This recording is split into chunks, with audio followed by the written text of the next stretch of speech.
ఎరా కళ్ళు నెత్తికెక్కి బండి తోలుతున్నావు ఏంటి? అది నువ్వా? జీతంలో పైకి రావనుకున్నా, కళ్ళ ముందు కనిపిస్తూనే ఉంది. నేను చూడరా, హైదరాబాద్లో జాబ్ చేస్తున్నా, నెలకి 70,000 రూపాయలు శాలరీ. అయ్యో కూరగాయలన్నీ పోయినాయిగా, మళ్ళీ ఏం కొంటాలే కానీ ఈ డబ్బులతో కూరగాయలు కొనుక్కో.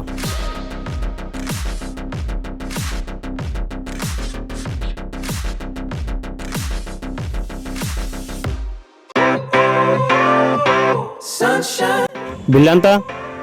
1500 సార్.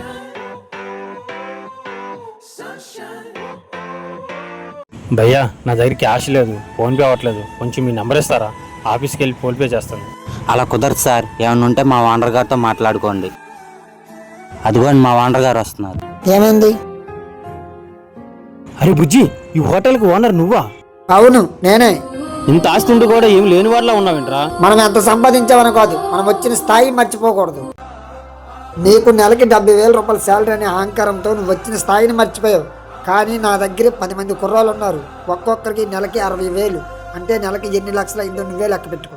డబ్బు కోసం ఆలోచించి స్నేహాన్ని మర్చిపోయాను, సారీరా. రే మనలో మనకి సారీ అంటరా, నువ్వు నా ఫ్రెండ్ రా, పదా వెళ్దాం.